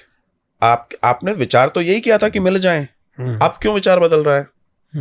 कौन ऐसा है जो आपके मन को भ्रमित कर रहा है? अच्छा, भाई समवेयर कुछ तो है।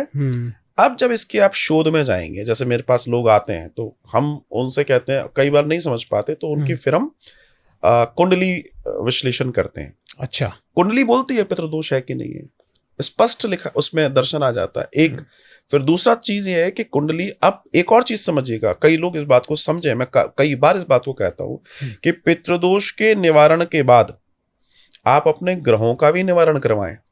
अच्छा, अब कैसे? मान लीजिए भूकंप आया, दीवार में क्रैक पड़ गया, भूकंप चला गया, अच्छी बात है, भूकंप चला गया, सुख की बात है। बिल्कुल। क्रैक को भी तो जोड़ना पड़ेगा। ओके। नहीं तो दीवार तो कमजोर हो गई है। सही बात। तो जो पितृदोष आया है वो आया किस तरफ से है, उसका प्रभाव कहां से आया? उसका प्रभाव आया प्लैनेटिकल।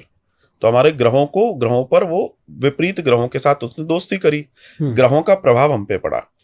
तो जब भी आप ये कार्य कराएं, उसके बाद विस्तार से चेक कराएं अपनी कुंडली को, डैमेजेस कहाँ कहाँ पर हैं। अब उनका भी हम शांति पाठ आदि इत्यादि करा दें, रत्न पहनना है, जाप कराना है, ताकि आप फिर दौड़ ऐसी लगाओ कि कभी आपको थकना ना पड़े। कम से कम 3 पीढ़ियों तक कहीं पीछे देखने की जरूरत नहीं पड़ेगी, कम से कम एक बार कराने पे।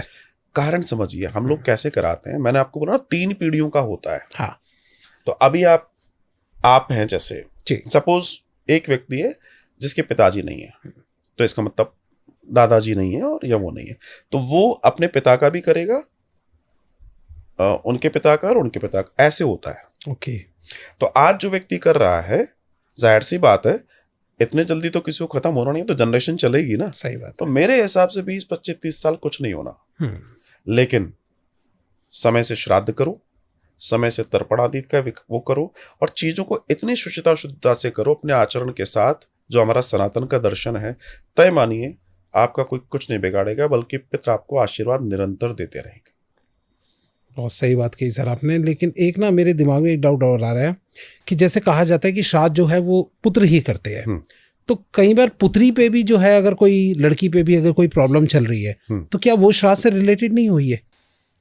ये आपका अच्छा प्रश्न है जी, कि पितृदोष लड़कियों पे भी आता है। हाँ, कि पितृदोष है। हाँ, आता है, पितृदोष है, आता है। तो वो तो कोई सॉल्यूशन नहीं कर पाते, वो श्राद्ध नहीं कर पाती है। स्त्री अधीन है, जब तक वो बेटी है पिता के अधीन है, ठीक है। राइट। विवाह होने के बाद पति के अधीन है। अच्छा। और पति के बाद पुत्र पे अधीन है। ओके। इन तीनों में से कोई भी उस स्त्री के लिए ये कर्मकांड कर सकता है। ओके। अच्छा। मैंने आपको बोला ना, मेरे यहाँ कोई किसी का नहीं होता तो मैं ब्राह्मण नियुक्त करता हूँ। उस व्यक्ति का नाम, गोत्र, एड्रेस सब हम लेते हैं, और वो संकल्पित होता है कि फला फला यजमान का ये गोत्र है, इनके लिए निमित्त ये सारे लोगों के लिए मैं ये कार्य कर रहा हूँ। तो वो कार्य होता है। तो उसी तरीके से उस स्त्री के लिए, अब ऐसी बहुत सारी स्त्रियां हैं जिनका भाई नहीं है। हाँ। उनके माता पिता चले गए। सही बात है। वो मुझे फोन करती हैं कि गुरुजी क्या करें, हम तो कर नहीं सकते लेकिन कार्य भी होना जरूरी है। तो उसका सॉल्यूशन क्या है? उसका सॉल्यूशन ये है कि वे आ सकती हैं तो गया जी आए, उनके हाथ से ब्राह्मण को संकल्प जाएगा, गया जी आए, गया जी जगह का अगर आ सकते हैं तो गया जी बिहार जो मूल जगह है पंडदान की, वहां आए, वो अपने हाथ से संकल्प सौंपे ब्राह्मण को, और उनकी देखरेख में उनके सामने अगर वो 16 दिन रह सकते हैं तो ये 3 दिन का भी होता है, ये 7 दिन का भी होता है, और ये 16 दिन का भी हो सकता है। ओके। 16 दिन का मैं क्यों कहता हूं? अब जिनके यहाँ हुआ ही नहीं है, जिनको याद ही नहीं है, उनको करना ही पूरा चाहिए। अधूरा करके करोगे क्या? फिर वहीं खड़े हो जाओगे। सही बात है। जिनको मालूम है हमारे यहाँ होते रहे हैं भाई, उसके बाद 3 ही लोग गए, तो उन तिथियों पे आके कर लो। ओके। उनके लिए कोई बार नहीं है। तो वो स्त्री क्या करेगी? वो उनको संकल्प सौंपेगी, वो उसके निमित्त कार्य करेंगे, और वो कार्य पूर्ण होगा। ओके। वो नहीं आ सकती हैं, वो टेलीफोन पे भी संकल्प ले सकती हैं। संकल्प संकल्प है, क्योंकि आपका नाम, आपका गोत्र वो तो बदल नहीं सकता। सही बात है। वहां वो कार्य होता है और उस कार्य के परिणाम आते हैं। ओके। या उनकी इच्छा है कि हम आना तो चाहते हैं, इतना समय नहीं है, लास्ट के 2-3 दिन आ जाओ, अपने सामने देखो कैसे हो रहा है। अच्छा। अभी तक तो वो कर रहा है, अब अपने सामने भी देखिए कैसे हो रहा है। सही बात है। तो कहीं ना कहीं उनको भी लगता है जो वायु रूप में है कि देखो मेरे लिए आए हैं। कई लोग मुझसे कहते हैं कि साहब बता दीजिए ना। मैंने कहा देखो मैं आपको कुछ नहीं बताऊंगा, लेकिन आप विचार करके देखो कि आपके पितर अगर आपके बारे में सोच रहे हैं और अगर आप उनके लिए इतनी दूर जा रहे हैं समय निकाल के, और वो ये भी जानते हैं बहुत बिजी है ना, राइट। तो आप विचार करो, आप जितनी ज्यादा बिजी हो उसमें से अगर आपने उनके लिए समय निकाल लिया, सही बात है, मेरे ख्याल से आशीर्वाद और ज्यादा बड़ा मिलने वाला है। हम मनुष्यों की तरह उनको ट्रीट करता हूं मैं उनको, पितरों को एक बालक मानता हूं जो एक छोटे से खिलौने पे खुश हो जाते हैं। अच्छा। लेकिन अगर उनकी मन की नहीं हुई तो पूरे घर का सामान बिगड़ा भी देते हैं। वो इतना तहस नहस करते हैं पितर, इतना तहस नहस करते हैं जिसकी आप कल्पना नहीं कर सकते। ओके। लेकिन देने पर आते हैं तो वो देते हैं जिसकी आप सोच नहीं सकते। क्या बात है, इतनी ताकत है उनमें, इतनी ताकत है। अच्छा, मेरे दिमाग में एक बात आ रही है कि जो डाइवोर्सी होगी अगर लड़की, हाँ, या फिर मतलब कोई उसका भाई नहीं है, डाइवोर्सी हो रखी है और अब वो चाहती है, लाइफ में प्रॉब्लम चल रही है, मेरा पति भी नहीं, मेरा पुत्र भी मेरी नहीं सुन रहा, तो ऐसे में हाँ, जो मेरे पास ऐसे केस हैं। हाँ, कि ना तो पति सुन रहा है जी, ना पति। अब वो अच्छा, दूसरा वो अलग भी हो गए हैं, ऐसा भी है। और या कहीं पे पति ढीठ है, नहीं मान रहा। हाँ, नहीं मान रहा, इन दैट कंडीशन वो करा सकती है। देखो, धर्म के कार्य, दान के कार्य, ज्ञान के कार्य गुप्त रूप से भी हो सकते हैं। ओके। कुल मिला के मोड क्या है? मोड ये है सोल्यूशन होना चाहिए। मोड, सोच विचार ये है कि भला हो जाए, यही तो है ना, कि भला हो जाए, अच्छा हो जाए, इनको सुमति आ जाए, इनके घर बन जाए। कोई भी सोचेगा यही सोचेगा, भाई मेरी जिंदगी अच्छी हो जाए, इनकी हो जाए। उसके लिए कौन नहीं करना चाहता? बिल्कुल, वो करेगी और उसको परिणाम मिलेंगे। उसके बिहाफ पे ब्राह्मण नियुक्त होके कार्य होता है। हम हर बार कराते हैं, क्योंकि ऐसा तो नहीं है हर व्यक्ति आ जाए। सही बात है। बाहर वाले बेचारे बिल्कुल नहीं आ पाते, जो अब्रॉड वाले हैं। मेरे पास अगर 50 कर्मकांड हो तो उसमें से 1 या 2 आ पाते हैं। ओके। क्योंकि सबके अपने अपने भाव हैं। सही बात। लेकिन मैं एक बात आपके प्रोग्राम्स के माध्यम से जरूर कहना चाहूंगा, आप अपने पितृदोष की मुक्ति के लिए पितरों के निमित्त भागवत मूल पाठ रखवाएं, या आप 16 दिवसीय अनुष्ठान करें, या आप वहां 2 दिन के लिए, 3 दिन के लिए आए, या जो भी आपका सामर्थ्य वैसे कर रहे हैं। जो भी करें भाव से करें, पूरी शिद्दत से करें, पूरे समर्पण से करें। तय मान के चलिए, आपके पितर आपके दुश्मन नहीं है, दुश्मनी पैदा की है हमने। उनके प्रति जो कार्य थे उनको ढंग से नहीं किया, तो उनका हक है कि ये मेरी जनरेशन है, इनको मैंने मकान दिया, इनको मैंने शरीर दिया, इनको मैंने अपनी आत्मा दी। क्योंकि पिता, पुत्र जो है पिता की आत्मा है। ठीक है, मैंने इसको सब दिया, इसने मेरे लिए इतना भी नहीं किया। मैं भटक रहा हूं, मुझे खाने को नहीं है, मैं मवाद और जो है रक्त पीकर अपना समय गुजार रहा हूं, तुम ऐश कर रहे हो। हम सामान्य दृष्टि से सोचें। राइट। हमारा पड़ोसी आज एक नया पड़ोसी आया है, उसने आपसे इंट्रोडक्शन किया, रोज आप निकलते हुए वो मिल रहे हैं, और कैसे हैं, क्या है, हालचाल पूछ रहे हैं, झूठे झूठे प्रेम जता रहे हैं। क्यों? क्योंकि पड़ोसी है, जिससे हमारा कोई लेना देना नहीं है। लेकिन क्यों? क्योंकि पड़ोसी है, जिसने हमें जीवन दिया। सही बात। जिसने हमें सब कुछ दिया। आज हम अगर स्मार्ट दिख रहे हैं तो हमारे पिताजी की वजह से दिख रहे हैं, फोरफादर की वजह से। हमारा ब्रेन अच्छा है तो उनके वजह से है, हमारे नैनक्श अच्छे तो उनकी वजह से हैं। आज हमारा जीन्स, हमारी सोच, हमारा विचार, हमारी ऊर्जा बहुत अच्छा काम कर रही है, किसकी वजह से कर रही है? उनके। वो ना होते तो हम होते क्या? नहीं। तो क्या हम उनको थैंक यू नहीं बोल सकते? क्या उनके लिए नहीं कर सकते? हम इतने जज्बाती कैसे हो सकते हैं, या इतने स्वार्थी कैसे हो सकते हैं? मनुष्य बस इतना भर सोच ले कि जिसके वजह से हम हैं उनके प्रति हमारी संवेदनाएं बनी रहनी चाहिए।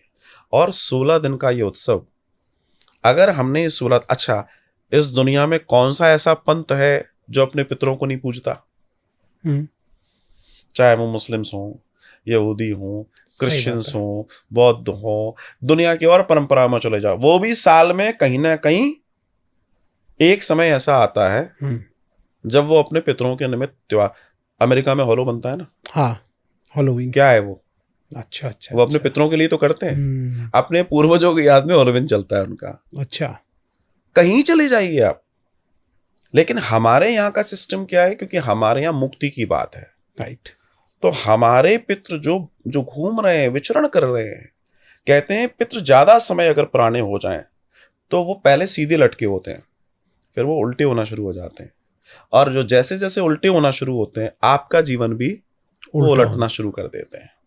देवी भागवत ने इसका बहुत बड़ा प्रमाण दिया हुआ है। कहने का मेरा तात्पर्य है, मनुष्य को ये समझना चाहिए कि भैया जिनके वजह से हम हैं उनके प्रति हमारी जिम्मेदारी जब तक हम हैं तो मिट नहीं सकती।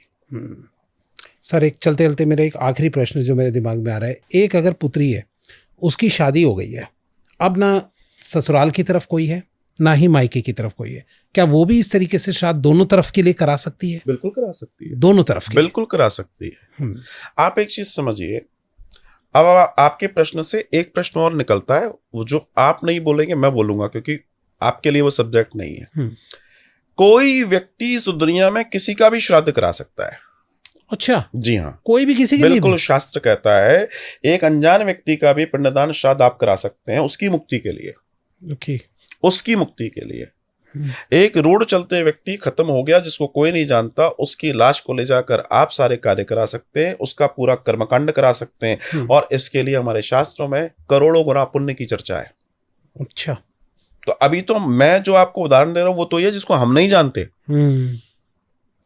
आप एक बताइए, कोई व्यक्ति भटक रहा है, कोई व्यक्ति प्यासा है, कोई व्यक्ति भूखा है, कोई व्यक्ति रो रहा है, उसको सुख देने में कौन सा पाप लगेगा? सही बात है, और पुण्य ही मिलेगा। वो पुण्य ही लगेगा ना। तो कोई बिटिया, कोई स्त्री, कोई भी है जिसका कोई नहीं है लेकिन वो चाहती है कि मैं अपना जीवन तो जो मेरा है, लेकिन उन सबको अभी जैसे मारे गए इतने सारे लोग, हाँ, इसको बोलते हैं अकाल मृत्यु। सही बात है। और ये सबसे खतरनाक होती है। जो अहमदाबाद का प्लेन क्रैश हुआ था, या जो हमारे पहलगांव में हमारे भाई पहलगांव में अटैक, ये अकाल मृत्यु है। ये अकाल मृत्यु है जी। इनके रिचुअल्स जो हमारे कर्मकांड बहुत विधि विधान से होने चाहिए। अच्छा। क्योंकि इनकी डिजायर्स अधूरी रह गई। एक बूढ़ा व्यक्ति क्या कहता है, अब हमारा सब हो गया, भगवान उठा ले, मतलब सब कर लिया, मतलब वो शांत है। शांत है। लेकिन वो जवान व्यक्ति का थोड़ी है, वो तो अभी दुनिया जीना चाहता था। सही बात है, राइट। अभी तो उसके पास बहुत सारे विचार थे ना। बिल्कुल। तो क्या घटना घटी? घटना ये घटी कि उस व्यक्ति के जो डिजायर्स हैं, वो डिजायर्स के लिए वो भटकेगा तब तक जब तक कि उसका वो टाइम है, जब तक उसको रिलीज नहीं किया जाएगा। और अगर ऐसे व्यक्ति कल को जब रीबॉर्न होते हैं तो आत्मा उसी तरह के व्यवहार के साथ आगे बढ़ती है। क्योंकि आत्मा का सिद्धांत है, आत्मा अपने लिए शरीरों का चुनाव स्वयं करती है। अच्छा। जी हाँ। जिस प्रवृत्ति की आत्मा होगी, जिस स्थिति की आत्मा होगी, वो वैसी प्रवृत्ति और स्थिति के घर को चुनेगी, स्त्री और पुरुष को चुनेगी, वैसे गर्भ को चुनेगी, और वैसे ही निर्धारण में आगे बढ़ जाएगी। ये आत्मा का सिद्धांत कहता है। तो इस पूरी दर्शन में एक चीज बहुत समझने वाली है, बहुत जानने वाली है। हर व्यक्ति को चाहिए अपने पितरों को नमन करें, उनके प्रति जो श्राद्ध कर्म है करना चाहिए, उनके प्रति जो जो कार्य है करना चाहिए। और योग्यता, अगर आपके पास कोई ब्राह्मण देवता, जैसे श्राद्ध में कई बार आजकल ये होता नहीं मिलते। हाँ, और दूसरा एक कारण है, कई ब्राह्मण अब श्राद्ध खाते नहीं है। हाँ, सही बात है। अब वो खाते भी नहीं, क्योंकि कितना खाएंगे, एक ये है। कारण है, और दूसरा नहीं खा रहे। ऐसी कंडीशन में भोजन तो ब्राह्मण को ही कराना है, तो कैसे कराएंगे? अपने घर में भोजन बनाइए, भोजन बनाने के बाद जो पंचदेव ये वाला कार्य कीजिए, पांचों बलियां जो देनी जी जी, इसको बलि बोलते हैं। अच्छा, बलि बोलते हैं। पहले अग्नि को, फिर इनको, और उसके बाद ब्राह्मण का जो थाली है, उसका जो भोजन है, वो आप किसी मंदिर में, किसी जगह, हमेशा दान ऊपर जाता है। अच्छा, मदद नीचे जाती है। जो हम शुरू में कह रहे थे कि पैकेट लिया किसी गरीब बस्ती में दे दिया, नहीं, वो श्राद्ध नहीं है। अच्छा, दान हमेशा श्रेष्ठ को जाएगा, ऊपर की ओर जाएगा। मदद आप कितनी करोड़ों के नीचे कर दो, लेकिन पूजा के 100 रुपए निकले, उसका दान तो ऊपर की तरफ जाएगा। लाखों रुपए नीचे बांट देना, कोई इशू नहीं है। सही बात है, राइट। तो हमारे यहाँ तो हमने ये कर रखा है कि अगर दुनिया भर में किसी को कोई समस्या है, तो मेरे यहाँ तो उस समय सैकड़ों ब्राह्मण युवक होते हैं। तो लोग वहां से हम बोलते हैं भाई आप चाहें तो प्रतिदिन वहां उन्होंने ऑनलाइन बोला कि कर लिया ब्राह्मण को हम भोजन कराते हैं, क्योंकि किसी के पास नहीं है लेकिन कहीं है तो उस व्यवस्था का हम लाभ ले सकते हैं। जो हम 16 दिवसीय आयोजन कराते हैं ये भी बहुत सिस्टमैटिकल तरह होता है। कोई व्यक्ति आता है तो बहुत आनंद के साथ रहता है, क्योंकि हमारी सारी व्यवस्थाएं रेडीमेड होती हैं। ओके, क्या चार्जेस बता सकते सर, या फिर उन्हीं को पता लगेगा कि? नहीं, चार्जेस बड़ा सिंपल सा है। अगर मेरे यहाँ कोई व्यक्ति 16 दिवसीय श्राद्ध के लिए आ रहा है तो उसका रहना, उसका भोजन, उसकी पूजन सामग्री, क्योंकि इन पूरे 16 दिनों में लगभग 50 से ज्यादा जगहों पर पूजा होती है। गया 50 से ज्यादा अलग अलग स्थान बने हुए हैं। ओके। और कई पिंड रोज बनते हैं। पूजा सामग्री, तो पूजा सामग्री, वहां के आचार्य, वहां जो भागवत कथा होगी उसका श्रवण, पूरा आनंद, और वहां भी जो रोज आएंगे जाएंगे उसके लिए भी वाहन, ये सारी चीजें जो हमारी होती हैं, इसमें एक व्यक्ति का 16 दिन का खर्चा 1 लाख रुपए होता है। ओके। अगर इंडिविजुअली कराने जाएगा ना तो इससे 3 गुना होगा। सही बात है, राइट। और इनके साथ जो भी एक और एक्स्ट्रा व्यक्ति आ रहा है या 2 जो भी आ रहा है उनका 31,000 रुपीज है। अच्छा, उनका 31। ओके। क्योंकि मैंने पूजा तो सब इसमें जोड़ दी ना। अब तो सिर्फ लॉजिंग बोर्डिंग है। सही बात है, राइट। भाई किसी के साथ 1 आ रहा है, किसी के साथ 2 आ रहे हैं, तो लॉजिंग बोर्डिंग, क्योंकि वो स्थान बहुत महंगा है और उन दोनों स्पेशली बहुत महंगा है। 15 दिन का मामला है। सही बात है। वहाँ हर चीज बहुत महंगी होती है। तो हमारे साथ जितने भी लोग जुड़ते हैं वो 2 महीने, अब जैसे भी आपका पॉडकास्ट जाएगा, कॉल्स करेंगे तो तुरंत जुड़ते जाएंगे, क्योंकि मुझे वहाँ रूम अरेंज करने हैं। राइट, सही बात है। जो रूम आज मुझे मान लीजिए 2,000 का मिल जाएगा, अगर उस समय मैं लेने जाऊंगा जिस जगह जो मैं रूम लेता हूँ वो 5,000 का मिलेगा। सही बात है, बिल्कुल। अगर आप अर्जेंटली में करेंगे तो फिर होगा। वो जो लोग उस समय जाते हैं, लोग कहते हैं इतना महंगा कैसे, आप आओ और देखो। सही बात है। हम क्या कर रहे हैं, हमारे हाथ में तो नहीं है। तो वो चीजें रहती है। तो एक ये होता है, आप कोई पोथी पाठ कराना चाहता है, मेरे यहाँ 2 तरीके के पोथी पाठ होते हैं। फिर मैं कहता हूँ अपना सामर्थ्य आप खुद देखिए। सही बात है। आपका अगर बहुत ज्यादा सामर्थ्य नहीं है तो सामूहिक पोथी पाठ होता है एक, मेरा संकल्प फिर भी होगा। अच्छा। एक ब्राह्मण देवता एक पोथी पर उन लोगों के संकल्प लेते हैं, वो सामूहिक होता है। ओके। जिसकी जो नौछावर राशि होती है 11,000 रुपए। ये तो ठीक है, बहुत नॉर्मल। और जो इंडिविजुअल करा रहा है, अगर मैं एक पर मान लीजिए 5 मैंने दिए तो एक तरह से देखा जाए, लेकिन जो इंडिविजुअल करा ररा है उसकी राशि 21,000 रुपए।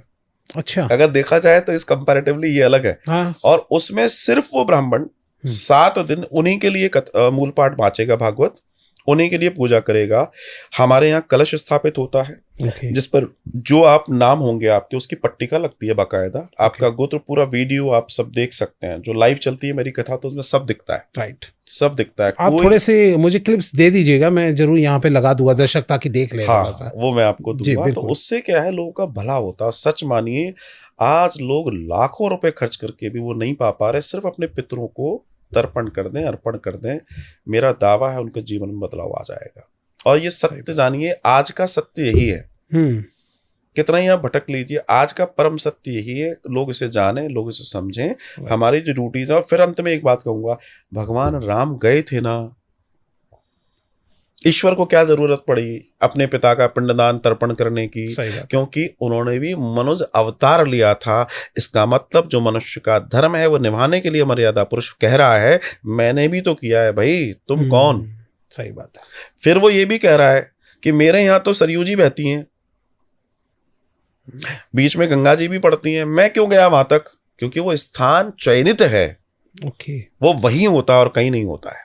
Okay. लोग कहते हैं हमने यहाँ कराया वहां कराया फिर भी परेशान है, इसलिए क्योंकि सही जगह अभी तक कराया नहीं। बिल्कुल सही बात है। तो हम वहाँ सुबह के सत्र में 5 से 6 घंटे ये पूजा होती है। ये लोग सुबह निकल जाते हैं 5 to 6 आवर्स लगता है। Okay. सुबह 6 बजे, अगर सुबह 6 बजे निकलते हैं तो 6 घंटे, और अगर 7 साढ़े 7 में निकलेंगे तो 8 से 9 घंटे, क्योंकि तब तक फिर जाम हो जाता है। रश लग जाता है, रश हो जाता है। हम सुबह जल्दी निकालते हैं, आते हैं, अपना नाश्ता करके जाएंगे, आके भोजन प्रसादी पाके आराम करेंगे। 4 बजे से हमारी कथा होती है। Okay. टेलीविजन पे भी लाइव रहती है। उस कथा को श्रवण वो भी करेंगे, उनके पितृजन जो आह्वान जिनका हुआ वो भी कर रहे हैं जी। और रात को मैं 1 घंटा गरुड़ पुराण सुनाता हूँ। अच्छा। तो मेरा ये पैकेज है, अगर आज की भाषा में कहूँ, सही बात है, ये इतना पूरा डिजाइंड है कि मैं इतनी घेराबंदी कर देता हूँ कि पितृ कहीं से भी निकल ना पाए। भाई देखिए, कोई व्यक्ति आ रहा है, उनको ये मालूम है कि श्री मनुश्री महाराज जी के सानिध्य में हम जा रहे हैं। एक तो वो फ्री है, वही जानता है हमारी कोई ठगा ठगी नहीं होगी, कुछ नहीं होगा, वो फ्री है। और जो लोग जानते हैं वो जानते हैं कि जो कपल में आते हैं मोस्टली, तो जी। 1,31,000 रुपये उनको बहुत अच्छे से मालूम है, एक बहुत स्टैंडर्ड वैल्यू का अमाउंट है, क्योंकि उनको मालूम है, उनके पड़ोसी ने बताया कि बहुत पैसा लग जाता है। सही बात है। और मैं उनको सारी चीजें व्यवस्थित करके दे रहा हूँ। तो सही ऐसी बात है। स्थिति में लोग जुड़ते हैं, लोगों का भला होता है। मुझे खुशी ये होती है, मुझसे लोग कहते जाते हैं इतने में आपने करा कैसे दिया। ऐसे लोग भी मुझे मिलते हैं, अच्छा, जो लोग सही बहुत बात है। प्रैक्टिकल है, जो लोग बहुत प्रैक्टिकल हैं, राइट। समाज में जो व्यापार को समझते हैं, उस चीजों को समझते हैं, Right. जो व्यापारिक वर्ग है स्पेशली, जी। साहब इसमें कैसे हो गया। मैंने कहा मैं उसके लिए नहीं कर रहा कि मैं कोई इसमें महल बनाऊंगा, मेरा सिर्फ एक तात्पर्य है, अगर आपका भला हो गया तो आप अच्छे हो गए, तो आप दान पुण्य करोगे, आप गौ सेवा करोगे, सही बात। आप सनातन से जुड़े रहोगे, है ना, आप तीर्थों की सेवा करोगे। मैं ये चाहता हूँ। राइट। आप खुश हैं तो दुनिया खुश है, आपके बच्चे खुश हैं। आप याद करो कि हाँ भाई किसी के साथ गए, आनंद हो गया। पूरा दर्शन ये है। सर, सबसे बड़ी बात है कि जो आज की डेट में इन सब प्रॉब्लमों से इतनी जूझ रहा है, इतनी प्रॉब्लम फेस कर रहा है, तो 1,31,000 तो उसके लिए कुछ भी नहीं होता है, उसको निकलना हो इस प्रॉब्लम से। तो देखिए बात वही है, अगर आप उसको इमरजेंसी समझें। इमरजेंसी। मैंने तो बात 11,000 की भी की है, 11,000 की भी करी है, मैं तो 21,000 की भी की है। अगर नहीं है तो वास्तव में नहीं है तो मैं तो कहता हूँ वास्तव में नहीं है ना, आपके पितृ यहाँ आपकी मानेंगे, उनकी उनकी उनकी गरज है मानना, क्योंकि उनको मालूम है इस बेचारे के पास नहीं है। लेकिन अगर है तो तुम उनको तो नहीं बना सकते। सही बात है। आज के युवाओं से मैं कहना चाहता हूं कि जो युवाओं की वास्तविक परेशानियां हैं, आज जो उनके जीवन में इतने हर्डल्स हैं, उसके पीछे का रीजन भी यही है। तो वो सबसे पहले अपनी कुंडली विश्लेषण करवाएं कि मेरी कुंडली की स्थिति क्या है, क्या वास्तव में कहीं मेरे को तो पितृदोष नहीं है। उसको तो बेचारे कोई बहुत लंबी यात्रा करनी है, सही बात है, परिवार चलाना है, बच्चे चलाना है, और अगर आज उसका मार्ग सही हो गया तो वो दौड़ेगा ना। सही बात है, बिल्कुल। अपने धर्म को भी मानेगा अच्छे से, नहीं मेरे धर्म में शक्ति है, सही बात है, चीजें सब बढ़िया होंगी, तो इससे हमारे सनातन का भी विकास होगा। और सर चलते चलते एक छोटी सी बात पूछना चाहूँगा कि जो श्राद्ध के टाइम के लिए क्या कोई स्पेशल भोजन है कि यही भोजन कराना चाहिए तो सही है, या फिर कोई भी भोजन करा सकते हैं? भोजन हमेशा पक्का भोजन कराया जाता है।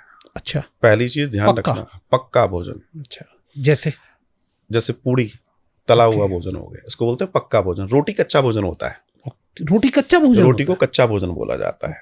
ठीक है, तो हमेशा श्राद्ध में इन चीजों का ध्यान रखा जाता है। श्राद्ध पक्ष में जो चीजें होती हैं उनमें बहुत सारी चीजें ऐसी जो निषेध हैं।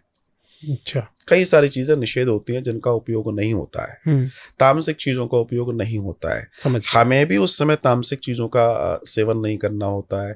शौच कर्म नहीं, जो लोग इस कार्य को करा रहे हैं उनको शौच कर्म जैसे दाढ़ी आदि इत्यादि ये सब चीजें ये भी नहीं बनानी चाहिए। कुल मिला के अपने उन पितृजनों के प्रति जितनी प्रगाढ़ आस्था आप दर्शा सकते हैं वो दर्शाइए। और आपके लिए वो 16 दिन ही है, वो ये नहीं कह रहे पूरे साल करो, आप करके देखिए ना। आप सिर्फ करके भर देख लीजिए, दावा है आपका जीवन बदल जाएगा। मुझे सिर्फ आपसे पैसा नहीं चाहिए, वो तो एक मात्र है, मुझे पहले आपका भाव चाहिए। अगर आपका बिलीफ है तो आप कीजिएगा, वरना बिल्कुल मत करना। 1 रुपया भी आपका कीमती है, बेकार चला जाएगा। सही बात है, मन में अगर श्रद्धा नहीं है तो फिर बेकार है। वो ठीक है, भय भी नहीं हो तो ना प्रीत, लेकिन उसके बावजूद आपकी आस्था भी तो होनी चाहिए कि मैं आपके हृदय में हो कि मेरे पितरों का मैं कल्याण करने आया हूँ। सही बात है। वहां उस नदी पे खड़े होके, फल्गु नदी पे, ये विचार आपके मन में आना चाहिए। बिल्कुल, मैं अपने कुल का कल्याण करने आया हूँ, मैं अपने स्वजनों के निमित्त यहाँ आया हूँ, ऐसा विचार करो। सही बात है, आप जैसा विचार करेंगे वैसा ही होगा, आएगा। तो पूरी कहानी हमारे भाव के ऊपर है, भाव के बाद फिर जगत की यात्राएं हैं। लेकिन सच जानिए, जो भी लोग अपने पितरों के प्रति समर्पित हैं उनके लिए कहीं कोई समस्या नहीं है। पर जिनके पितृ अगर प्रेत अगर रुष्ट हैं, वो समस्या ही समस्या से घिरे हैं। कितनी बाजी कर लेना, उनके जीवन सांप सीढ़ी की तरह होंगे, बार बार 97, 99 पे जाके नीचे आएंगे। और जो ये सांप सीढ़ी का खेल है, ये उन सब के साथ होता है जिनको पितृदोष होता है। बहुत ही अच्छा पॉडकास्ट लगा सर, मुझे बहुत अच्छा लगा आपसे बात करके मुझे, और आई थिंक सब दर्शकों की भी बहुत हेल्प हो गई होगी इससे। और मैं सर का जो जितना भी लिंक है जिनसे आप सीधा डायरेक्ट सर से कनेक्ट हो सकते हैं, इनकी टीम से कनेक्ट हो सकते हैं, मैं सब कुछ लिंक डिस्क्रिप्शन के अंदर डाल दूंगा। आप सीधा जो है सर के साथ कनेक्ट हो जाइए। सर बहुत बहुत धन्यवाद, थैंक यू सो मच, आप हमारे स्टूडियो में आए। और आप चाहते हैं कि अगर सर फिर कोई एक नए एक अच्छे टॉपिक के साथ आए तो प्लीज़ कमेंट में हमें ज़रूर बताइएगा। बहुत बहुत धन्यवाद गुरु जी। श्री राधे। राधे राधे।